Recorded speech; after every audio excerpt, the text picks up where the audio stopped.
Bro. Bro. Hello. Kamusta? Hola. ¿Cómo estás? Okay naman, Kamusta ang mga kamusta? bagay-bagay sa Pilipinas, bro? Habang nagkabalyeros ako. Hindi. Ano na naman mga bardagulan nangyari dito? Ay marami. Nako po, kaya Oo. kaya sabi ko kailangan mag-meet tayo. Alam ko last week mo pa akong kinukulit. Oo. O Anong kasi I meron want to last week? hear from you, eh, mas maalam ka sa mga ganitong issue, eh, kaya gusto kong marinig galing naman sa side mo, eh. Yeah, I mean, of course, on the record na ako sa mainstream media pagdating sa aking analysis and all.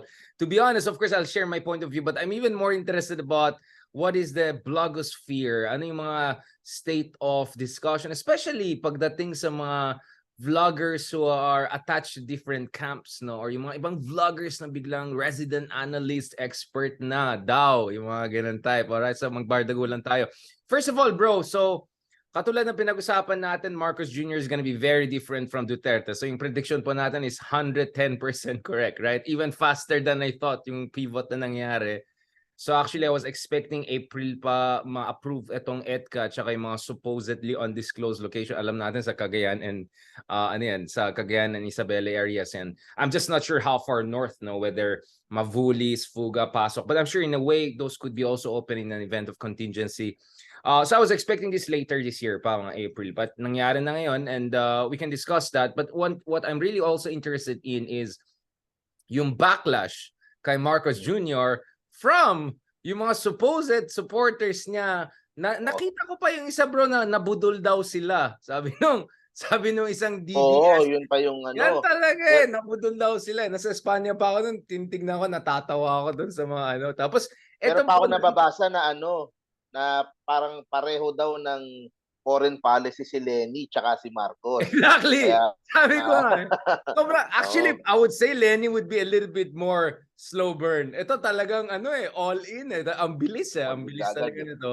So kaya nga crazy, surprising. By the way, I haven't shared as much my also concerns with Edka kasi I think misinterpret ako na all in ako dito.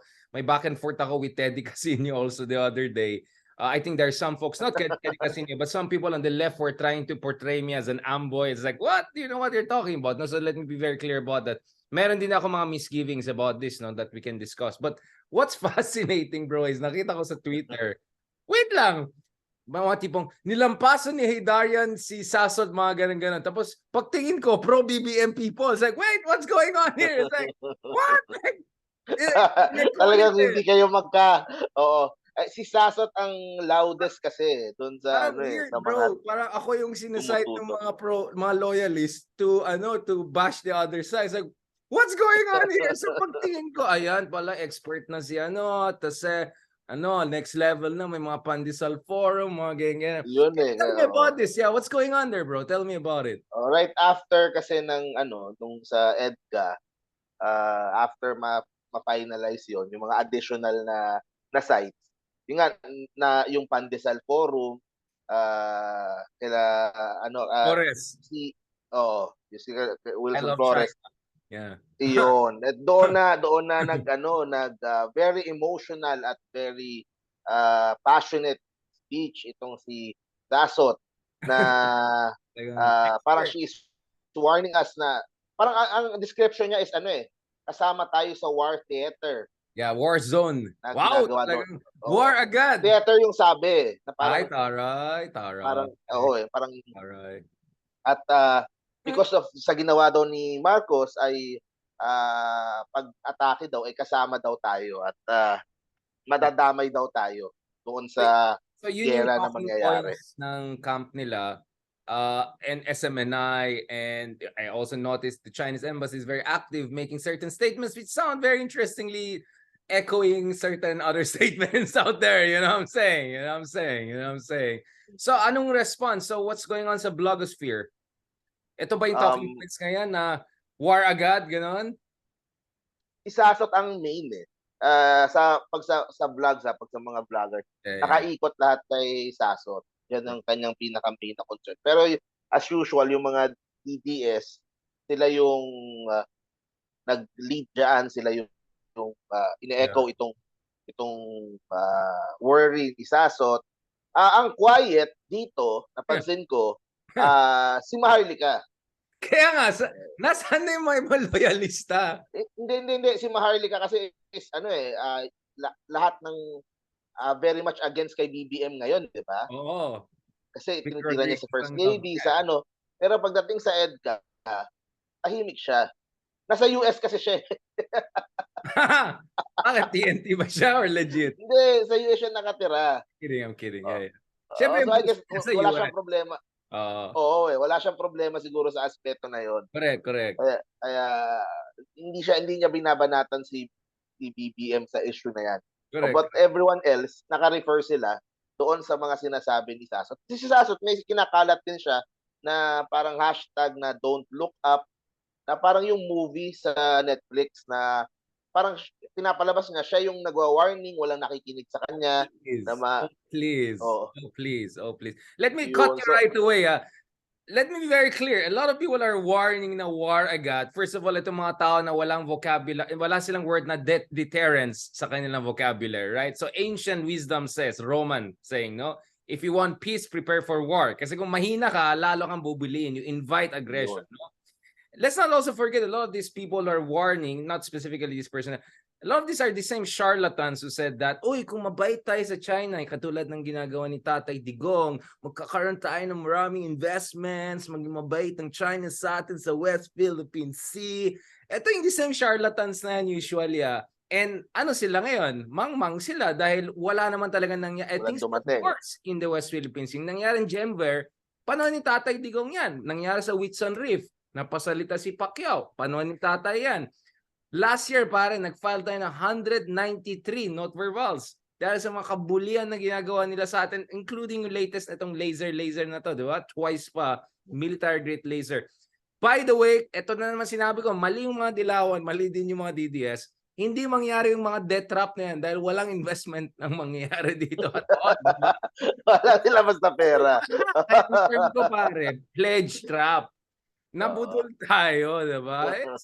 Kasi ang problema sa mga yan, pambarangay pare yung geopolitics nila. Yung mga tipong, wag mong gawin yan, magalit yung kabilang barangay, susugurin tayo. Yung mga, wala silang concept ng deterrence, you know, like this is a complicated issue. At ang China po ay hindi katulad ng, sorry, I'm already coming in, no? Kasi I have to. Itanungin natin kita, Chard. Ikaw ba, ano ang stand mo pagdating dito sa EDCA na expansion ni PBBM? Bago tayo pumunta dun sa mga nambabash natin. Oh, no, yeah. Before, let's talk about being canceled by supposedly sympathetic camps, no? No, I mean, going back to this, bro, I mean, first of all, this has been in the works since last year pa. Actually, October pa lang may sinulat tayo na article na most likely north of Luzon, Isabela, Cagayan, bigyan na sa Pilipinas. But the thing is, we just don't know if kasama dyan yung Fuga at Mavulis Island na napakalapit sa southern shores of Taiwan, or ito yung mga bases lang nandun sa mainland Luzon, sa Cagayan, Isabela. Let me also be very clear about this. Katulad lang sinabi ko, among others, sa wag po. Kasama sila Lord Di Vera and all. Pwede naman i-dribble lang Pilipinas yan eh. Diba? Kasi yung implementation ng EDCA, pwede pa rin negotiate. Gaano karami mga troops na papasok? Anong mga bases na bubuksan? Gaano kalaki yung mga exercises na gagawin? Whether itong mga exercises ay humanitarian assistance, disaster relief operations, yung tulungan mo yung komunidad, or ito yung mga maritime security, war games, amphibious attack, pwede mo lahat i-tweak yan, pare. Kumbaga, meron ka ng menu, pero yung mga ingredients at saka yung mga gagamitin mo, pwede mo nang palitan yan. Mo pa. So in short, in theory, actually, this gives us leverage. Kasi, ganito, dalawang problema. On our own, hindi tayo re-respetuhin ng China dahil wala tayong kakayan.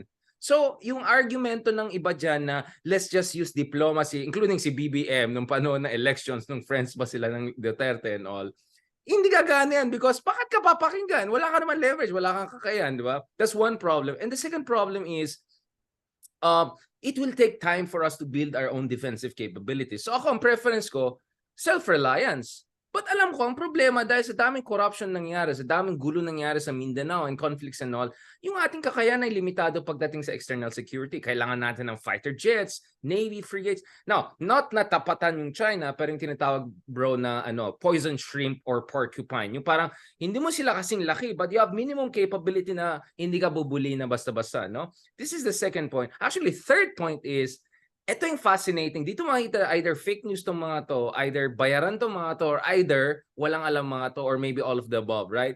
Parating sinasite yung case ng Ukraine, na magiging Ukraine na tayo. Dude, Ukraine has no treaty alliance, kaya sila sinuguran, right? Ang Ukraine po ay walang kakayahan na depensahan sarili, or at least that's what Russia thought, kaya sila siniguran.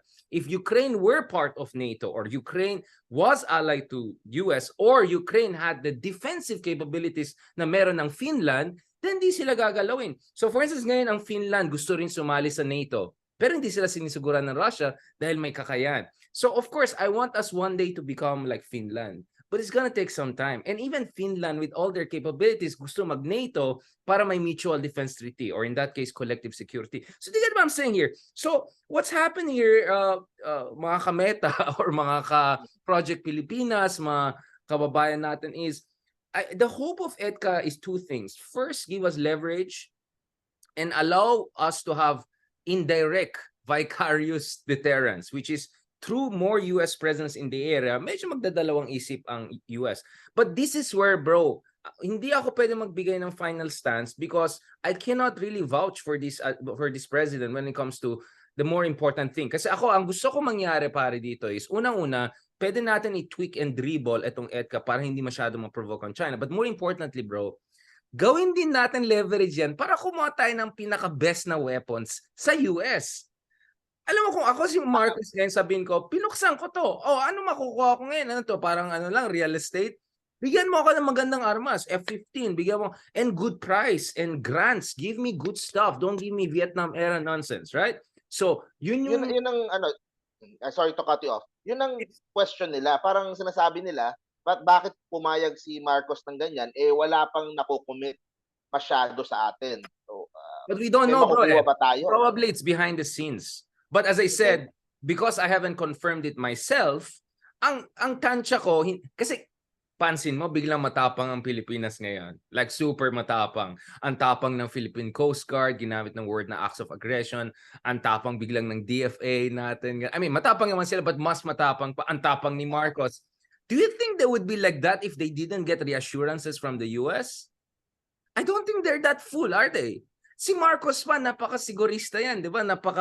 Unity, di ba? So, my sense is, Quantumania ba yan? Then my sense is, I don't know kung nanood din siya nung latest Ant-Man. Ang sense ko, si Magellan Jr., hindi yan magiging ganyan. Sinomon pa yung Chinese ambassador. I don't think walang reassurance yan. But, since hindi naman ako yung pro-Marcos na yes man, I'm still gonna withhold judgment because I want to get more information about So, in short, in theory, I see the value, but we need more details and more follow-through to see ano mangyari. Follow-through on the part of BBM, also follow-through on the part of US. Pero ito rin, bro, tignan mo, back-to-back to Nangyari itong US na yan, and then pumunta siya sa Japan, and then nag-negotiate din deal ng VFA with Japan, plus US, Japan, Philippines tripartite security agreement. So in short, the name of the game, pare, is deterrence. We're trying to really create a united front with Japan, US, and Australia also. This for me is the real quad. Really 4 real allies, hindi yung India quad. No? In that sense, syempre magdadalawang isip ang China. Mahusay ang coordination ng apat na to. Maganda. Ang ayoko lang, bro, is mukha lang tayo, ayoko maging mukhang kawawang Pilipinas na tagabigay lang tayo ng bases. I want us to have... We need to get something back. Oh, bro, kung saan pwede rin tayo kumuha. Ganito, I want to see more exercises with our allies kung saan marami rin tayo mga frigates and warships. Hindi lang tayo alam mo yun, I don't want us to be the eventologist lang, na taga-host lang tayo ng event pero wala tayong ambag. Alam mo yung ganon? Ayoko ng ganon. Gusto ko yung host tayo, pero this time may masabi tayo. So I cannot endorse it yet because I still have to see the results. Do you get what I'm saying, bro, here? So, we love our country, nationalista po tayo.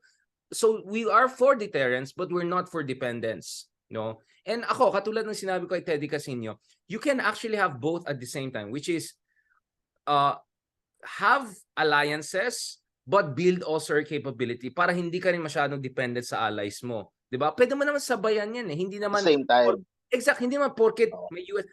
I'll give you an example. Look at Korea and Japan. Look at Korea, which is a small country. Ang Korea ngayon, gumagawa ng frigates, gumagawa ng mga fighter jets, etc. Sila pa nga may US bases pa, 'di ba? May US base pa nga doon sa unlike us, 'di ba? Sila nawala.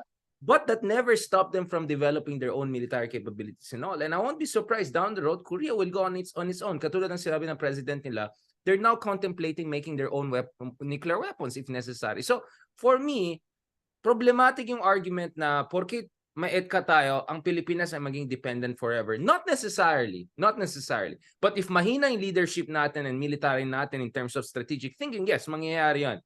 And on that, I'm hoping for the best, di ba? But I want to see more evidence. So in short, provisional po ang aking stance on this issue. I've written like 7 articles since last week on this. So everything is out there. Or at least you can just go on YouTube, check EDCA, Heydarian, anything is gonna come out. So for more details, no? Kasi maraming details na explain natin. But I'm just saying that's a big picture. And then nakikita ko, so now you tell me, bro, so who's defending BBM now? Second here. Maharlika is quiet.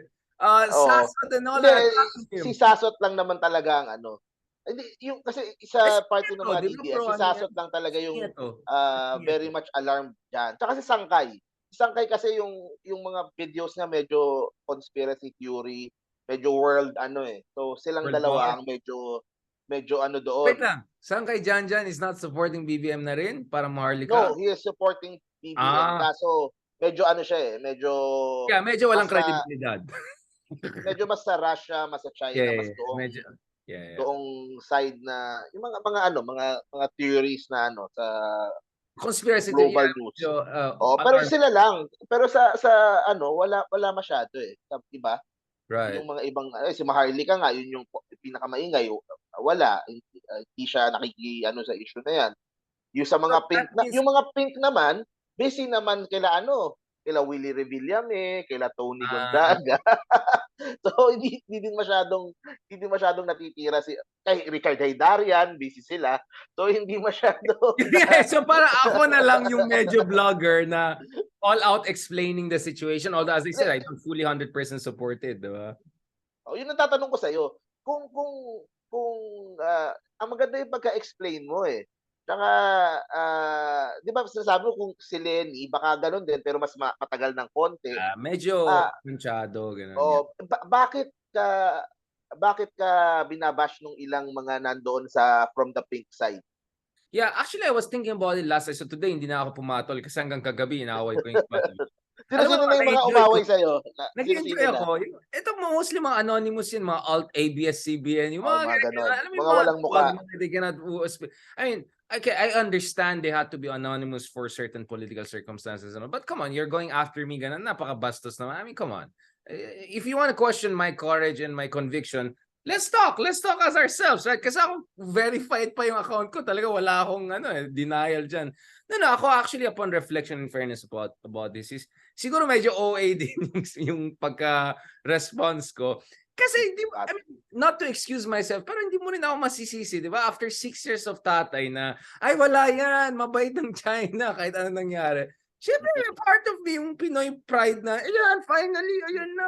Alam mo yun, finally, I think I got a bit carried away. I'll admit it. I was thinking of posting something about that to admit that maybe medyo OA. But I'll still stand by my argument that tama naman yung nangyayari ngayon. Overall, but we can still argue about it and all. But you have to recognize kung may tama nangyari. Kasi parang nakakaya, 6 years na tayo na ginaganyan-ganyan lang, walang sinasabi yung presidente na, at least ganyan, sinasummon na yung ambassador, ganito. So bro, ano ba sinasabi nila sa'yo? Anong mga hirit nila against you? No, di ba, yung iba nga, tinawag pa ako ng froglet. Trying hard.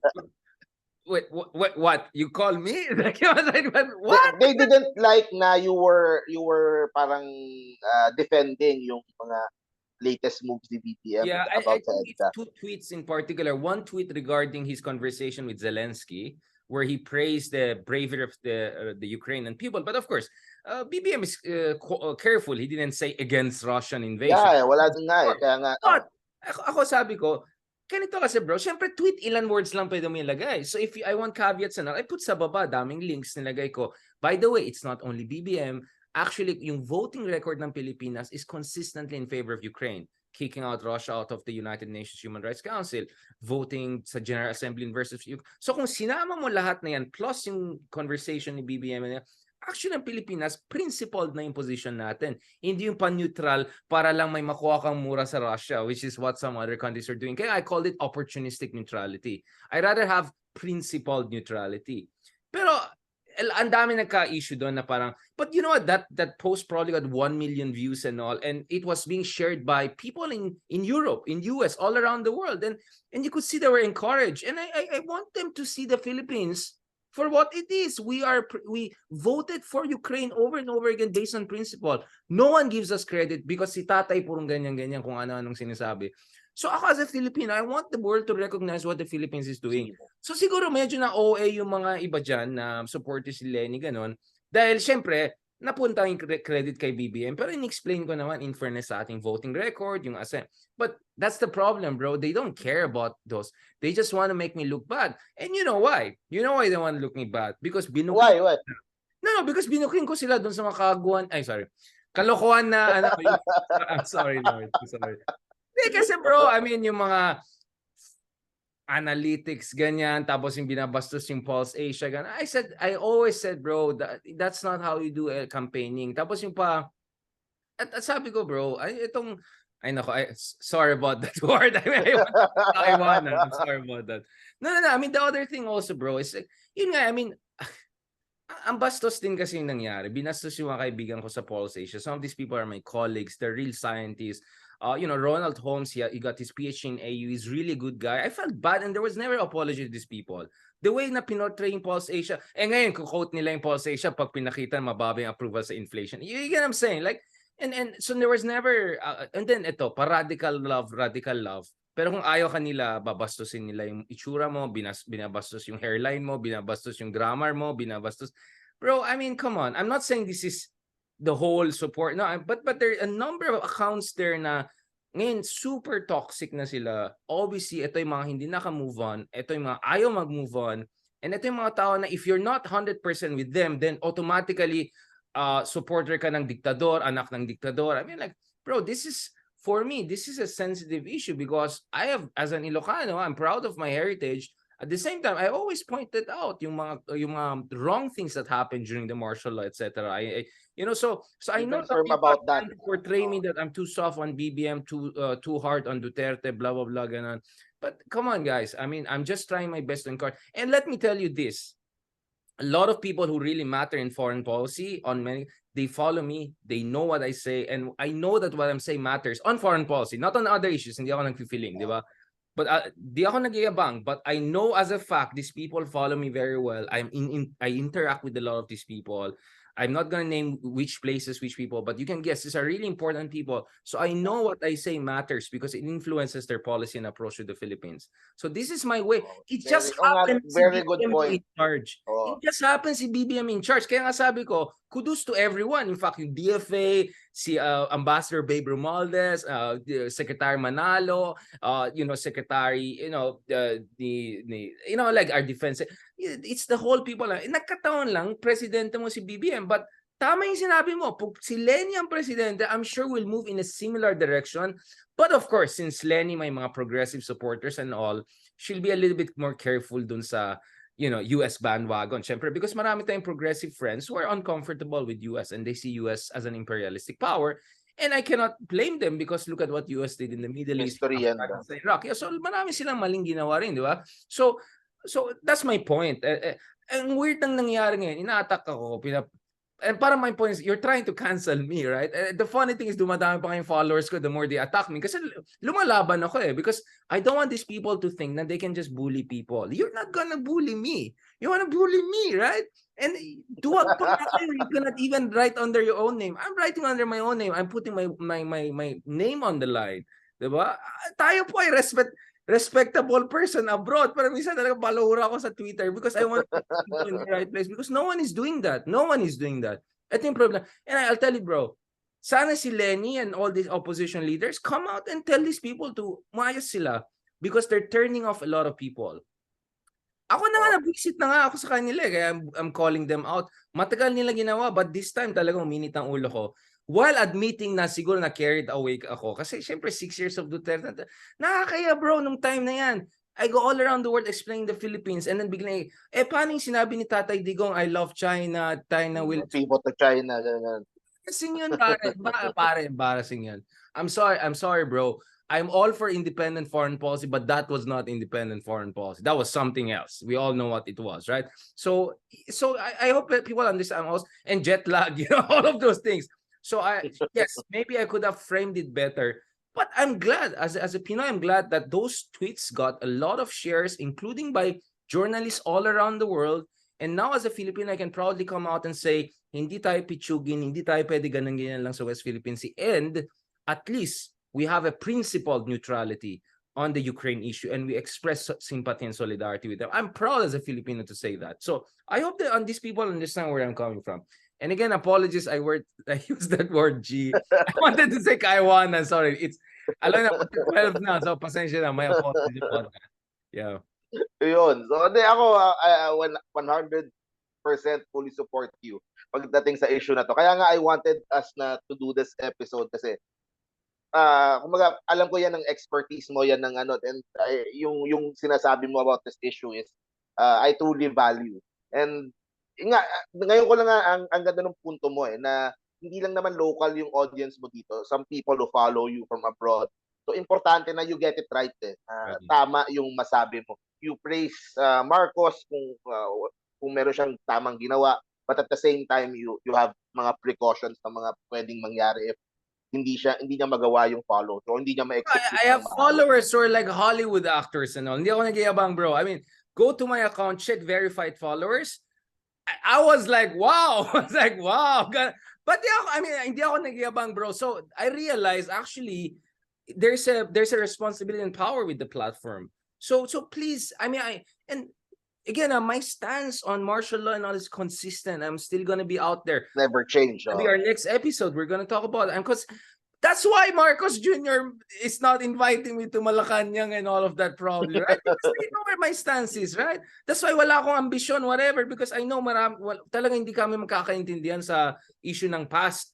But on the future, maybe we can work on certain things for the better of the country, but not as part of the administration. So, kasi nakita ko, bro, yung iba, sarcastic comment, kasi yung communications, creative communication, ilan yung undersecretary? 27, joke lang. Ilan yung, ang daming assistant secretary, anong department, napakalaki naman budget ng department. So I saw people making sarcastic comments like, no, I don't want to be spokesman for any Filipino president as far as, at least for now, not the ones, you know what I'm saying? Like, no, I'm not applying for a job. I'm very happy where I am in terms of the independence I enjoy.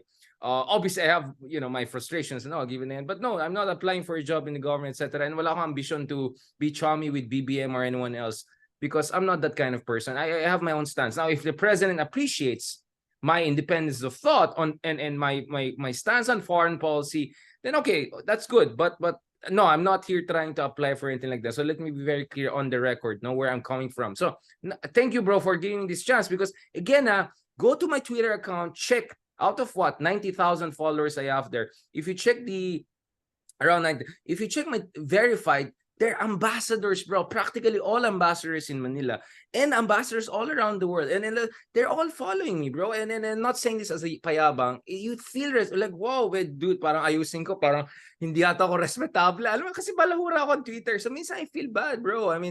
But I'm fighting the good. It would have been very easy for me, bro, to play it safe, no? To be pa-decente and, all of that.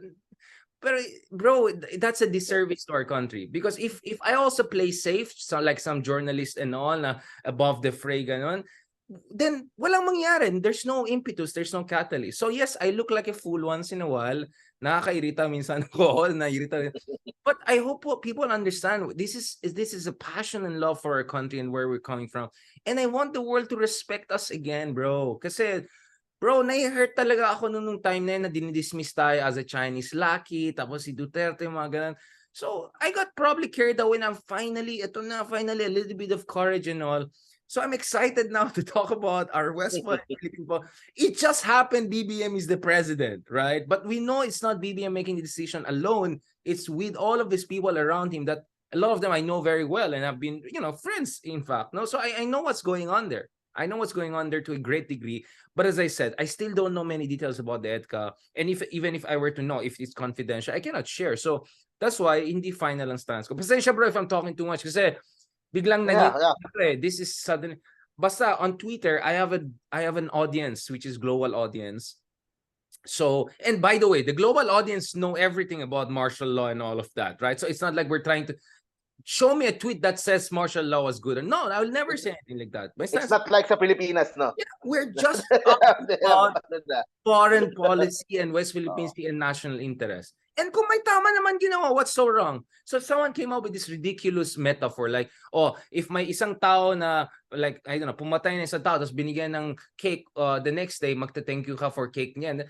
But dude, we're not talking about cakes here or cars. We're talking about our national interest, our territorial integrity, etc. And we're talking about alliances to prevent us being bullied and protecting our interests. So no, this is a separate issue, foreign policy, and that's what I'm talking about. Yeah, but people will see soon when it comes to the past and democracy. That's the reason why BBM will never, feel comfortable with me because he know my stance is quite different from where his supporters and all stand. But I want to end this episode on this note, and this is where I push it back to you.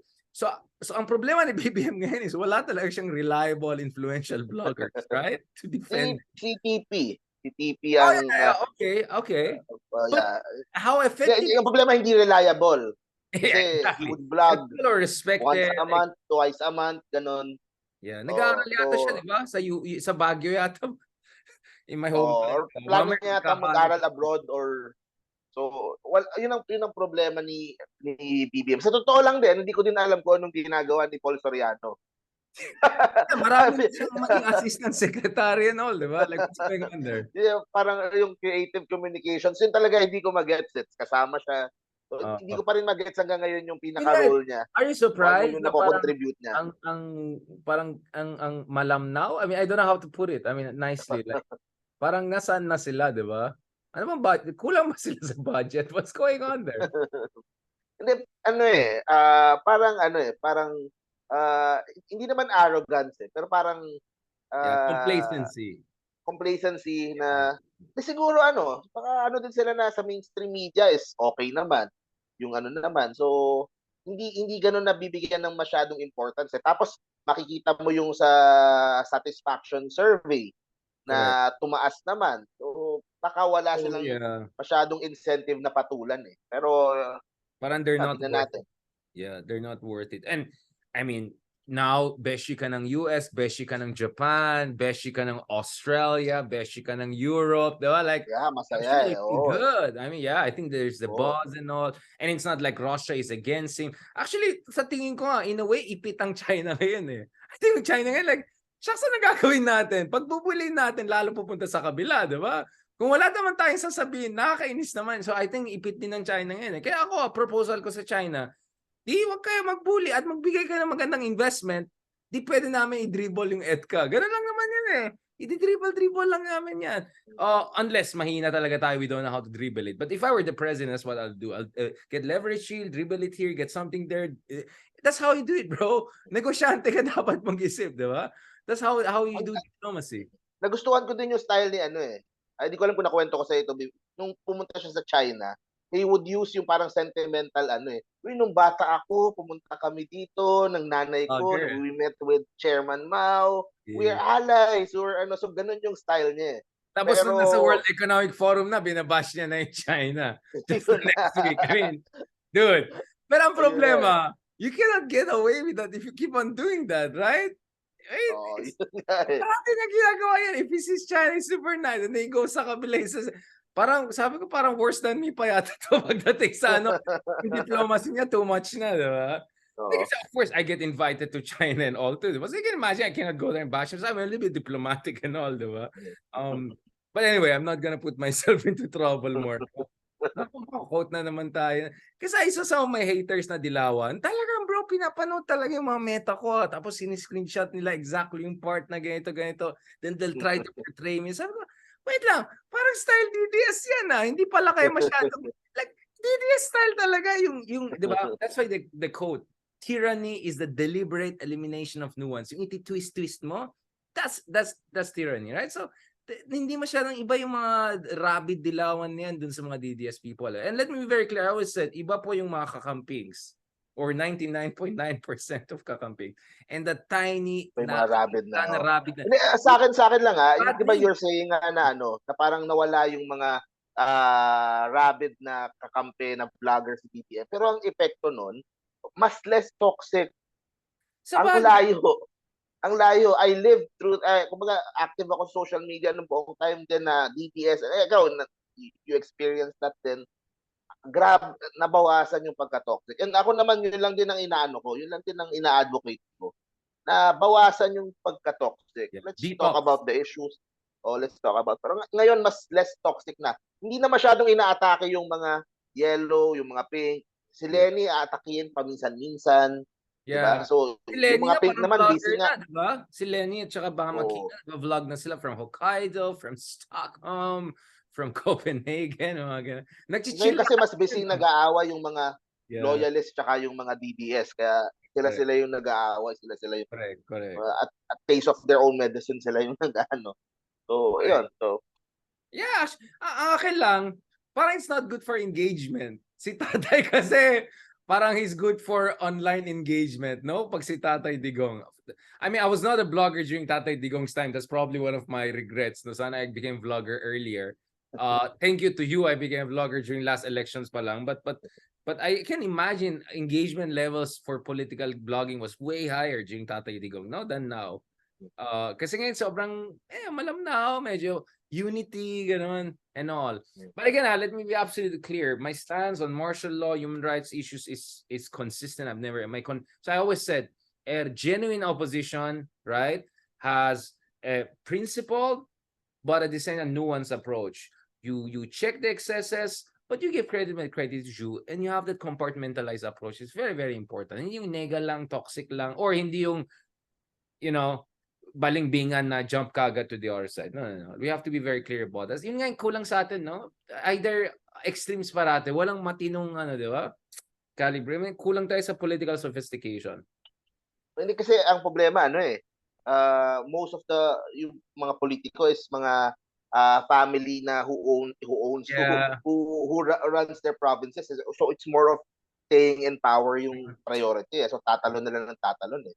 It's really So, sad. It's really sad. Yeah. Actually, Philippines is unique in that, no? Probably the worst on earth, no? Kasi kahapon, the other day, I was interviewing isang Spanish scholar na based in the Philippines na expert din sa Latin America. Sabi ko, di ba, similar ang Philippines sa Latin America, blah, blah, blah, blah, blah, blah. He said, yes, but when it comes to dynasties and family domination, Philippines is next level. You will not find a single Spanish, not even Mexico or Argentina. Kasi doon mga dynasties nila, maximum 10% ng legislatura. Dito like 90%. Like, baliktad eh. Ang laki ng difference. So, tama, marami tayong similarity sa kanila. Yung agwat sa wealth, yung, alam mo, yung haciendera culture, given eh. Pero tayong talaga super family, dynastic, personalistic. So, we're way worse than Latin America. And I knew that naman because I knew the numbers. I cited it were even worse than Latin America.